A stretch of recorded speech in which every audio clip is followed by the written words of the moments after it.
deixou de produzir efeitos, de ser aplicada quando aconteceu aquele fato gerador. Uma segunda referência.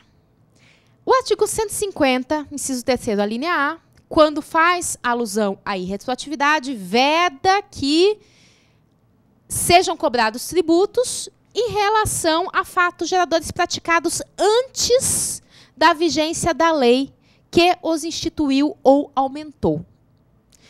Às vezes é fácil identificar isso. Eu não tinha um tributo, né? Eu não tinha a contribuição para o custeio da iluminação pública.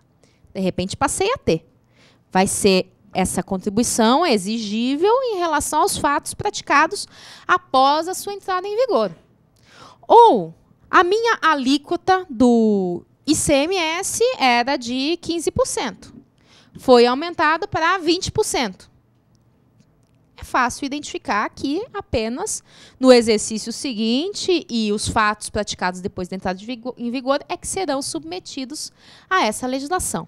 Mas há inúmeras situações em que a lei não mexe na instituição direta de um tributo, ou a lei não mexe num aumento pela alíquota do tributo. Há vários mecanismos que, por vias oblíquas, acabam aumentando essa carga tributária. Então, há uma forte discussão em relação a isso.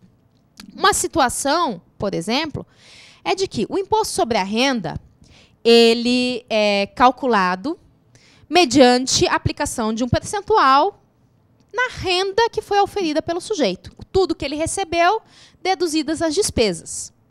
Mas existe um regime jurídico, que é chamado lucro presumido, que, para simplificar a situação, e é uma opção do contribuinte, em vez dele fazer um cálculo exato de tudo que entrou e todas as despesas operacionais que ele teve, tem um percentual que não é a alíquota do tributo, é um percentual para presumir qual é a renda.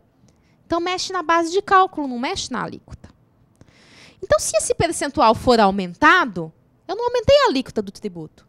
Mas, ao aumentar a base de cálculo, eu aumento o tributo também. Né? Então, nesse sentido, a jurisprudência, o STJ, já reconheceu que hipóteses como essa, que implicam essa majoração da carga tributária, não só pela elevação da alíquota, também representam o aumento de tributo. Eu tenho ainda outras hipóteses em que eu não tenho um aumento do tributo ou uma criação de novo tributo, mas eu passo a atingir pessoas novas. Eu passo a aplicar, ainda que não seja pelo tributo diretamente como sujeito passivo, mas pela responsabilidade tributária. Eu tinha uma norma que estipulava que um determinado sujeito seria o responsável pelo pagamento daquele tributo. Sujeito que praticou a operação, por exemplo, a operação de circulação de mercadorias. De repente, então, houve a circulação, a venda das mercadorias. Quem praticou a operação de circulação é o sujeito passivo. Ótimo, tem que pagar o ICMS.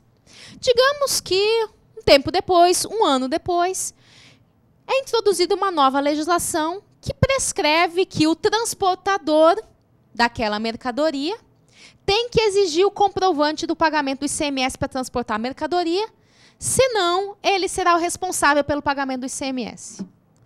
Ora, não é uma lei que introduziu um novo tributo, porque o ICMS já existia. Também não aumentou o tributo, não alterou as alíquotas, não alterou a base de cálculo, mas criou uma nova obrigação tributária para um sujeito.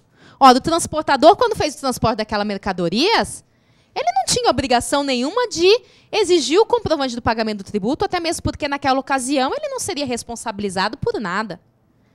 Então, se depois advém uma legislação que passa a imputar a ele esse ônus como responsável tributário, não pode atingir aqueles fatos pretéritos. Então, vejam que é uma interpretação que não pode ficar restrita à literalidade do instituir ou aumentar tributo. Que ela tem que ser compreendida, e eu sempre repito isso, em nome da segurança jurídica. Segurança jurídica de todos os sujeitos envolvidos nas operações tributárias. Então, nesse caso do ICMS, que eu acabei de dar o exemplo, o transportador que não era contribuinte do ICMS e nem passou a ser, porque ele apenas arcaria com o tributo na qualidade de responsável tributário, né, um chamado sujeito passivo indireto, na terminologia do CTN, né, também não pode ser pego de surpresa com uma obrigação que não existia à época da instituição do tributo. Né. E até mesmo a criação de deveres instrumentais em relação a fatos passados. Né. Por mais que aqui esteja falando efetivamente instituição ou aumento de tributo, se eu circulei mercadorias e naquela ocasião bastava emitir a nota fiscal, o talonário comum, o fato de depois ser instituída a nota fiscal eletrônica não vai poder ser aplicada para aquela situação pretérita, mas para as operações futuras, porque naquela ocasião pretérita eu cumpri todas as obrigações. Então vejam que o que deve ser examinado, quando eu falo de irretroatividade, é o ônus tributário. Aumentou a carga tributária? Criou alguma nova obrigação tributária que possa ter implicações para o contribuinte, implicações que ele não esperava e que o levaria a um transtorno, que levaria a um aumento da carga tributária, a uma responsabilidade que ele não tinha? Então, isso tudo deve ser respeitado pela irretroatividade, não atingindo fatos pretéritos, mas os fatos que estão por vir. Ainda nessa linha, um outro problema. Bom, então eu já sei que, acontecido um fato gerador, eu tenho que olhar o quê? Para a lei que estava em vigor no instante do acontecimento daquele fato gerador. Seja a norma que institui o tributo para verificar se ela existia, seja para verificar a quantificação desse tributo, seja para verificar os deveres instrumentais que aquele contribuinte estava obrigado, quem era o responsável tributário caso não se cumprisse aquela obrigação pelo contribuinte. Então, eu tenho essa correlação direta entre a lei que estava em vigor quando aconteceu aquele fato. Mas aí vem a pergunta: quando acontece o fato? Porque nós temos uma série de tipos de fatos geradores. Apesar de haver uma crítica, né, na verdade, existe na doutrina mais tradicional uma classificação dos fatos geradores quanto ao instante da sua ocorrência. E aí fala-se em fatos geradores instantâneos, fatos geradores continuados e fatos geradores complexivos. Nos fatos geradores instantâneos, seriam aqueles em que a legislação prevê um instante para sua ocorrência. Seria o caso típico do ICMS, que a legislação prevê que o instante da saída da mercadoria é que se tem por concretizado aquele fato gerador. Fato gerador continuado seria aquele em que é um estado, algo permanente. Mas como é algo permanente, a legislação também tem que eleger um momento. É o que acontece com o IPTU, com o IPVA, com o ITR. Se eu sou proprietário de um imóvel predial e territorial urbano, eu o sou por 2, 3, 4, 5 anos. Então, quando acontece o fato gerador? A lei elege. Normalmente ela fala 1º de janeiro de cada ano. Então, todo ano, em 1º de janeiro, enquanto eu for proprietário daquele imóvel, é um fato gerador que se concretiza desencadeando a relação jurídica correspondente. E existe ainda um terceiro tipo de fato, que é chamado de complexivo. Na verdade, é uma palavra que não existe na língua portuguesa brasileira. Ela advém da língua portuguesa de Portugal. Poderíamos, então, falar que é um fato complexo. Por quê? Porque, para sua concretização, exige-se uma série de fatores, uma série de componentes. Sem alguns desses componentes, eu não consigo identificá-lo. É o que acontece com o imposto sobre a renda. Eu passo o ano todo auferindo rendimentos. Isso não é renda. Janeiro, fevereiro, março, abril, eu recebo minha remuneração. Isso é rendimento. Ou seja, isso é um ingresso que eu tenho.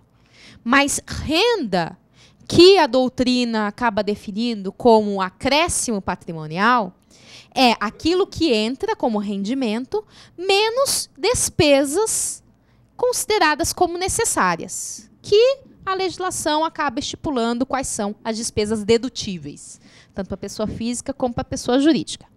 Sem entrar na discussão das críticas, né, quanto a essas limitações dessas despesas, mas a história é que, para saber da minha renda, pessoa física, ou até para saber da renda de pessoa jurídica, eu tenho que ter uma composição de todos os ingressos e de todas as despesas dedutíveis. Somente da conjugação desses fatores é que eu digo que é renda. Só que, mais uma vez, essa conjugação, essa sequência, ela tem que ter um início e um fim. Senão nós falaríamos, tá bom, minha renda em quanto tempo? Em 1 ano, 2, 3? Né? Quando é que ela acontece? Então, o imposto sobre a renda acaba, via de regra, sendo realizado ou identificado no prazo de 1 ano. E tem um momento para se encerrar isso, que hoje é pacífico, que é 31 de dezembro. Já houve uma grande discussão, seria 31 de dezembro ou 1º de janeiro. E isso, inclusive, fez surgir aqui uma súmula que nós vamos conversar um pouquinho sobre ela e criticá-la. Mas vocês vejam que eu tenho esses 3 tipos de fatos geradores. Eles sofrem uma série de críticas da doutrina. Paulo de Barros Carvalho os critica dizendo que essa classificação, ela, na verdade, não é uma classificação tão própria, porque em todos eles eu tenho o quê? Eu tenho que encontrar um instante. E isso é importante para eu verificar aqui o problema do fato gerador pendente e principalmente em relação ao fato gerador chamado de complexivo. Por mais que no imposto sobre a renda eu dependa de um complexo de fatores, né, então em julho eu ainda não tive renda, mas eu vou ter um instante em que eu vou conjugar todos aqueles elementos para dizer se eu tive a renda ou não. Então, se eu estiver ainda no mês de julho, não aconteceu o fato gerador, porque ele vai acontecer em 31 de dezembro. Então, eu posso dizer que é um fato gerador pendente, que no final das contas não é fato gerador, né? Porque ele ainda não aconteceu. Se é pendente, pode nem vir a acontecer. Vamos dizer que eu tenho, como advogada, eu recebi honorários que eu estava guardando há muito tempo no mês de julho. Se eu olhar isoladamente, eu teria que pagar imposto sobre a renda. Inclusive, vai ser retido lá na fonte, né? Mas chegando em 31 de dezembro, vou olhar que nos outros meses eu não recebi mais nada. Além disso, tive a infelicidade de uma série de despesas médicas, que não há limitação às deduções. Logo, 31 de dezembro eu vou fazer os cálculos. Tive renda tributável ou não. Então, em julho, aquilo que houve, uma antecipação, né, que eu vou agora restituir. Mas renda houve? Não, não houve. Então, em julho, não tinha fato gerador nenhum. Não era pendente. Né? O artigo 105 do CTN dispõe sobre esse assunto, procura regulá-lo. E como é que ele disciplina? Que a legislação tributária aplica-se imediatamente aos fatos geradores futuros. Né? E aí eu já vou fazer uma observação. Imediatamente aos fatos geradores futuros, se essa legislação tributária já estiver em vigor. Né? Se ela for simplesmente publicada e ainda não tiver passado aquele período da vacatio legis, não se aplica imediatamente. Então, por isso que é sempre bom lembrar que a nossa interpretação tem que ser uma interpretação sistemática. Eu olho para o artigo 105 do CTN, mas eu olho lá para o 150 da Constituição.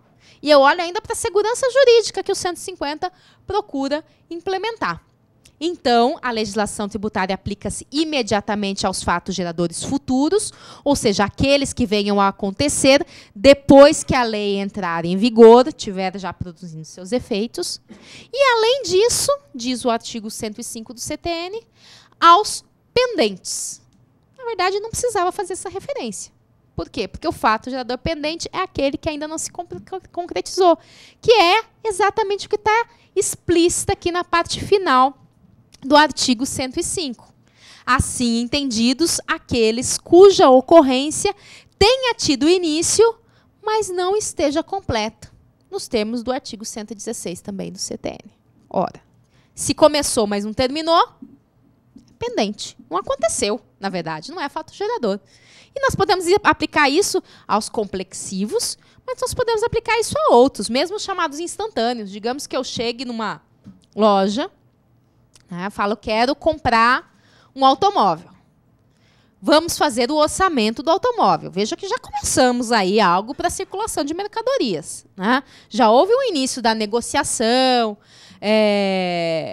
o valor é esse, eu faço uma contraproposta. De repente, eu até aceito aquilo ali. Mas, por algum motivo, o fato gerador não se concretiza. Nós tínhamos até fechado o negócio, firmamos o contrato, mas era um carro importado. E, por algum motivo, aquela importação foi cancelada. Daí eu falo que quero desfazer o negócio. O fato gerador, que parecia até que estava praticamente concretizado. Mas a legislação do ICMS diz que esse tributo, o fato gerador dele, não é um mero contrato. Se dá com a circulação, que se concretiza com a saída da mercadoria. Então, o fato de termos firmado um contrato, fato gerador pendente, não. Não houve fato gerador. Não há, portanto, legislação a ser aplicável. Ou então nós começamos uma negociação, começamos uma operação. A legislação era uma. A alíquota do IPI, que muda de uma hora para outra. Né? Vamos dizer que seja o contrário, porque quando ela reduz, é festa, todo mundo gosta, ninguém vai reclamar. Né? Mas quando ela aumenta é que é o problema. Então, eu estava lá acertando a compra de um automóvel e, de repente, decreto executivo, que não precisa observar a anterioridade, já aumenta imediatamente a alíquota. Mas nós já firmamos até o contrato e tal, mas não houve a saída. É claro que, normalmente, na prática, a concessionária ela não vai perder o cliente, ela assegura por uma série de produtos em estoque essa alíquota ali. Mas isso é uma concessão, uma negociação que é feita. E um exemplo claro disso, eu trago aqui um exemplo concreto, que aconteceu e que deu margem a muitos problemas, a muitas discussões judiciais, com decisões, inclusive, contrárias ao contribuinte. O que aconteceu? Com o imposto de importação. Porque nós estamos falando aqui do IPI, que é uma negociação da compra de um automóvel no mercado interno, né, que é uma questão mais simples. Mas aqui esse imposto de importação atingiu exatamente os automóveis. Né? Então, naquela fase, vejam, até 94, eu estou fazendo referência aqui ao decreto 1343 de 94. Então, até o advento desse decreto, estava uma fase, naquela ocasião, de uma importação acelerada de automóveis. Nessa importação, é um procedimento bem complexo. Você vê que, apesar de o imposto de importação ser do tipo imposto instantâneo, tributo instantâneo, tem um momento específico, que é a entrada da mercadoria no território nacional, mas o procedimento é complexo. Né? Tem registro no Siscomex, tem que fechar contrato de câmbio, além da negociação com a própria montadora em outro país. Então, é realmente um procedimento complexo e demorado. Depois, esses automóveis têm que vir e fazer o desembaraço em território nacional. Então, o que aconteceu? Com uma alíquota pequena, um alto, elevadíssimo volume de importações tinham sido fechadas, contratadas, negociadas. E aí, manda os automóveis para cá. Nesse meio termo, do dia para a noite, decreto 1343, aumenta a alíquota. Os carros chegam ao território nacional, a alíquota estava lá em cima. Ficaram todos lá no desembaraço aduaneiro. Porque e agora? Para a gente entrar no território efetivamente, passar pela alfândega, pagar um imposto de importação que não era esperado. Que quando se fechou aquela importação e até se fechou uma venda aqui no mercado nacional para aquilo ali, a alíquota era outra. Então, os contribuintes ingressaram com ações nas concessionárias, importadoras, questionando exatamente isso. Questionando que já tinha se começado aquele fato gerador. Então, em nome daquele valor segurança jurídica, que tinha que ser respaldado, que tinha que ser assegurado, deveria ser mantida a alíquota em vigor no momento em que se fechou aquele contrato de câmbio, que se fechou aquele contrato para importação. Mas a decisão do judiciário não foi nesse sentido. ele entendeu exatamente que o imposto de importação tem seu fato gerador concretizado com a entrada de mercadoria no território nacional. Então, você correu o risco. Por quê? Porque imposto de importação é um tributo de caráter extrafiscal, que exatamente não está sujeito à anterioridade por essas razões, que também não está sujeito àquela legalidade tão rigorosa, né? Tem os limites da lei e condições da lei, mas dentro desse limite a variação da alíquota pode ser exorbitante. Então você correu o risco. E o fato gerador aconteceu com a entrada da mercadoria. Então, qual a legislação aplicável? Aquela que estava em vigor no momento da entrada da mercadoria. A alíquota mais alta, portanto. Né? Então, vejam que falar em fato gerador dependente é falar num não fato gerador. Porque ele só vai acontecer quando preencher todos os requisitos, quando ele se completar, nesse caso, com a entrada da mercadoria no território nacional. Agora vem outro problema. Também em relação dessa complexidade da formação dos fatos geradores. Para saber se eles são pendentes ou não. Ou, o que nós entendemos melhor, para compreender se aconteceu ou não o fato gerador. Porque se ele não estava completo, não aconteceu o fato gerador, ele vai se sujeitar à nova legislação. Agora, se ele estava completo, ele se subsome, deve ser aplicada a legislação que estava em vigor naquele instante. Mas, em relação ao imposto sobre a renda, que nós já vimos, que é um desse tributo complexo na sua formação, leva um ano inteiro para se formar, fica a dúvida, qual é a legislação aplicável? E nós temos uma súmula do STF, objeto de acirradas críticas pela doutrina, inclusive o próprio STJ tem decisões dizendo que essa súmula é ultrapassada e com isso nós concordamos, né? No sentido de que, ao imposto de renda calculado sobre os rendimentos do ano base, aplica-se a lei vigente no exercício financeiro em que deva ser apresentada a declaração. Olha que absurdo. O que acontece? Então vamos pensar em 2012. Em 2012, eu fui auferindo renda. Né? Eu fui auferindo rendimentos, mas que, ao final do ano, em 31 de dezembro, eu vou pegar, vou ver tudo que entrou e todas as despesas, para ver se eu tive renda mesmo ou não. Digamos que eu tenha tido renda tributável. E a legislação em vigor em 2012, digamos que previa uma alíquota, eu estava na alíquota de 27,5%. Façamos de conta que em 2012 tenha sido publicada uma legislação criando mais um grau de progressividade. Muitas vezes temos esse pleito, né? Verificados de que a nossa progressividade não é efetiva progressividade. Então, além da 27,5%, temos uma alíquota agora de 30%. A lei foi publicada em 2012 para ser aplicada apenas em 2013, exatamente em virtude da anterioridade. Então, eu oferi a renda em 2012. Sujeitaria-me à alíquota de 27,5%. Mas a declaração do imposto sobre a renda, eu só faço no ano seguinte. Faço lá em março, abril de 2013. Quando já estava em vigor o novo grau de progressividade de 30%. E aí? Aplico a nova legislação de 2013 ou aplico a de 2012? Parece óbvio que eu tenho que aplicar a de 2012. Ora, minha renda não foi oferida em 2012? Então, é essa legislação que eu tenho que aplicar. Não a legislação que estiver em vigor no exercício financeiro em que eu tiver que apresentar a declaração, que é sempre posterior, que é sempre no exercício seguinte, e que corre o risco de ter uma nova legislação mais gravosa. Então, vejam que essa disposição da súmula 584 não condiz com a irretroatividade. Não condiz com os preceitos da segurança jurídica, porque eu fui auferindo renda e me programando para pagar alguma coisa com base numa determinada previsão.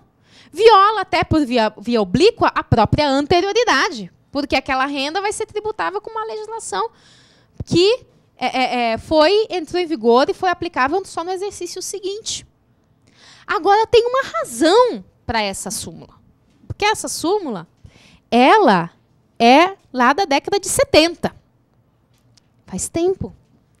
Naquela ocasião, as discussões do direito tributário eram outras. Eu posso dizer até que eram incipientes. Nosso CTN aqui é de 66. Foi quando começamos a sistematizar o direito tributário como uma disciplina autônoma, começamos a estudar efetivamente esse fenômeno separado da ciência das finanças. Então, na década de 70, se não me engano, 76, que é essa súmula, as discussões estavam precárias ainda, no início.